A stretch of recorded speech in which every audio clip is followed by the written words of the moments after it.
Back again for another video. So I got bored with doing homework, so here I am. On today's topic, we will be discussing proficiency in dysfunction. Proficiency. Proficiency is simply the expertise in something. It's being able to accomplish the goal with minimum effort. To be an expert, pretty much. The reason why I'm pairing this with dysfunction is because people become proficient in their dysfunctions. I was talking to my children not too long ago about their mother, and I told this story before. I think I may have, but they were asking about some of the things that they realized about their mother. This is a discussion. These are the type of discussions that I have with my children, because I have to tell them the truth of what they understand and what they see. They see things because they notice them, right? They see things because of repetition. The mind actually fixate on what is repeating, and it fixates on the inconsistencies as well in between repetitions. So this comes from the level of consciousness that an individual has. The higher your consciousness is, the more you can see structure, inconsistencies, and consistencies. This is why I am able to see the frequency of chaos. Not many men can see that because either they are not concerned with it or their consciousness isn't high enough. The conscious masculinity is what I want to call it. The conscious masculinity is not high enough because it denotes that there's a contrast that you're paying attention to in regards to natures. But anyways, my children, they noticed that their mother was perceiving reality different than what they understood it to be. And I had to explain this to them. Like I said, I believe I had this conversation with you all before, but I'll go over it again for those who may not have heard it. They were asking me, why is it that, she believes certain things that are not true? Well, I'll talk to you as the way I talk to them. The people who become proficient at misunderstanding the reality, it's a process. It's not something that you just become, that you just do. It's not something that you are just now good at. This is something that you practice for your entirety of your life, probably, because it says, it's a common understanding that you need 10,000 hours to become a master at anything and practicing such said thing. And this goes the same for dysfunctions. Women who are very cunning, women who are very manipulative in a negative sense, women who are very fox-like, they practice that. This isn't a coincidence. This isn't just you. This isn't just you're a sucker. You know what I'm saying? This isn't just this has nothing to do with you. They exploited the weakness within you. This is why I often tell men to gird themselves in their masculinity, to up their ability to foresee and forecast, because that's essentially what masculinity does. While it does give you clarity of mind and rationality, it gives you the ability to predict outcomes as well. This is one of the pinnacles of masculinity, is to predict the future. This is how we have built our society up to be what it is as men. We predicted these things. We make the blueprints for things, and we get the numbers together, and then we get the supplies together. That skyscraper didn't build itself, and somebody had to plan it. This is foresight, what I'm speaking of. But anyways, not to go down that vein too far. When an individual's consciousness starts to go up, they start to pay attention to more of the environment. It's no different than I noted before what I call the picture on the wall effect. I might make a singular video for that, but it's simply noticing something or forgetting something that has always been there. While you are able to and this goes as well with your consciousness as well. While you're able to, on one side, become highly aware of your of your environment, you're able to descend from that pinnacle as well if you do not practice your consciousness. You have to practice your consciousness. You have to practice your self-awareness and your situational awareness. You have to practice these things in order to remain a master. This isn't something, even the old masters, I'm pretty sure a lot of you watch Kung Fu movies and stuff like that. You see these people, they practice. Regardless of if they are considered a master and they have their own dojo or not, they still practice their art.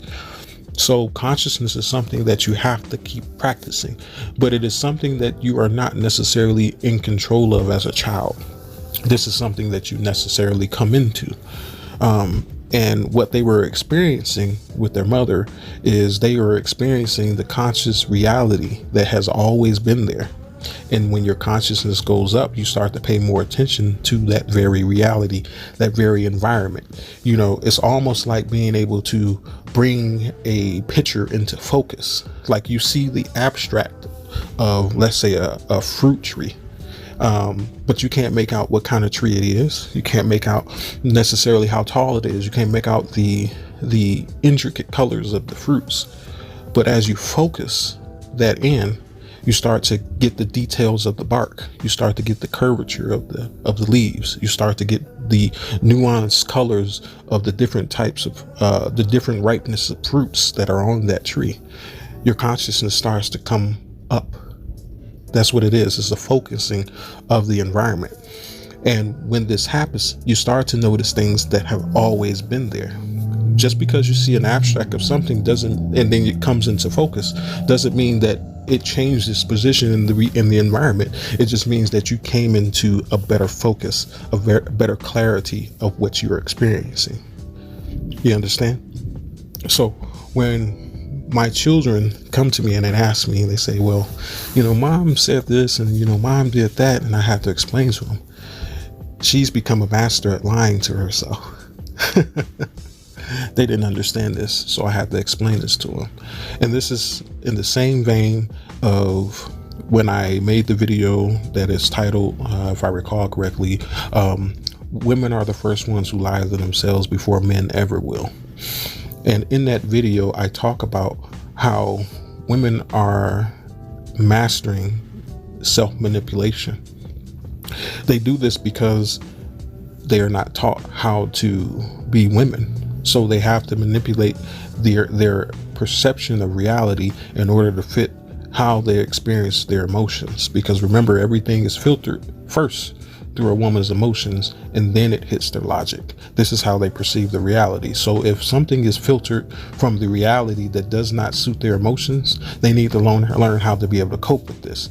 The problem is that the elder women were not the ones who taught them how to be able to intake the environment while still maintaining their emotions and expressing them in a healthy sense. What's happening now is that women are starting to over scrutinize, which I call toxic femininity, the environment, and they are looking for things that qualify in regards to the rhetoric of what they experience in their emotions. This is nothing more than women lying to themselves. Now, where I'm going with this is because, once again, this is the mastering of dysfunction, right? What is it to lie to yourself? Is to tell yourself something that is not true of the reality. This is essentially what women do in order to cope, to soothe their emotions. They lie to themselves about what they know to be true. But here's the thing about lying to yourself. If I were to tell myself right now that I was a world-renowned astronaut, I wouldn't necessarily believe it, because this is the first time that I am telling this, and I am well within my hardened phase of maturity. There's no rewiring or wiring to be done in such a sense. But if I am a young child and I tell myself this over and over again for years on end, by the time I'm 25, I'll definitely believe that I'm a world-renowned astronaut. You bet your money, right? But the thing of it is that men are more rooted to the reality that women are, because we don't filter things through our emotions first. We filter things through our rationality. So at some point in time, I would lose that ability to lie to myself, so much so that I would believe it. But the problem of it is, when it comes to women, is that they become a master at lying to themselves and manipulating what they believe the reality to be. They start this at a very young age because they were not giving the tools necessary in order to cope with the reality while maintaining their emotions, so much so that they do not create a cognitive dissonance. This is what women are trying to avoid a lot of times. They're trying to avoid holding a duality of reality that contradicts the duality of their emotions in the same sense. You get what I mean? Like, the emotions on one side and the reality is on the other. They can't coexist in truth. Both of them, they can't. They're not able to. The reason why they're not able to, because they contradict each other. So something has to be moved around. You have to move your perception of what you see the reality to be in order to suit your emotions, or you have to move your emotions in order to suit what the reality actually is. You don't have an in-between choice in this, man or female, right? So when a woman starts to come into her young womanhood, by that time she is becoming to be a intermediate master at lying to herself, because once again, she was not given the tools by her elder women in order to cope with the reality according to how her emotions expressed it. This is the reason why women are the first ones to lie to themselves, because nothing was put in place beforehand in order to stop that vicious cycle from happening from the elder women. In Titus 4, and I know you guys may or may not like the Bible, but it speaks a lot of truth regardless of what you believe. It has instructions for the elder women that they are to teach to the women, younger women. What are they to teach them?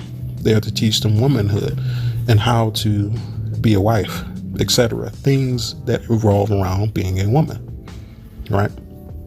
But when that tie is broken, we have these things in biology, we call them niches. Niche. These things are, if I'm spelling it correctly, I'm so into thought, excuse me. But these things are essentially what happens when a species dies that is necessary for the ecosystem to remain. You have to fill it. If you don't fill it, the ecosystem will become out of balance and it will create a self-destructive pattern. So therefore, when a woman does not have this niche filled in her womanhood, which I'm talking about specifically the ability to cope with the reality while maintaining her emotions, she fills it in with something else. And normally this is a false thing to do, because just like the Asian carp, when you introduce something foreign into an ecosystem that is not built for that thing, it can create a dysfunctional system. This is what we're experiencing across the northeastern parts of the United States. These things are becoming invasive. They're prevalent. They're destructive. This is essentially what happens to a woman. She starts to include this invasive species of lying to herself into every facet of what she believes the reality to be. This is oftentimes why you can't get a straight answer that makes any sense, because they're lying to themselves. It's often understood that happiness starts with yourself. If you cannot make yourself happy, you can't expect anyone else to make you happy. This is often said with love or any other type of emotions. If you cannot garner these emotions within yourself, you cannot expect to get a reciprocity of these emotions from anyone else. This is also true of dysfunctions, that if you are lying to yourself, you can't expect anyone else to tell you the truth. And what I mean by this is it's not necessarily that people will not tell you the truth. It's just that you are so far behind in the fantasy world. You are so far and deep into the fantasy world that even if someone told you the truth, you wouldn't believe it because it does not suit your emotions. Get what I'm saying? That when the only thing that you recognize and that resonates with you is a lie. This is a lot of reasons why women love Derek James. We knew as men that he was lying, but he was telling them things that soothe their emotions, even though that they were not true. To be able to be a master at something, you have to practice it over and over again. Believe you me, that you can be a master in your dysfunction. You can be a master at lying to yourself, and therefore you can be a master at lying to others. But anyways, like, comment, and share. Check me out on Facebook. Check me out on Patreon. But until next time, this has been the Wolf in Beta Clothes. May you have a good day, and peace be with you.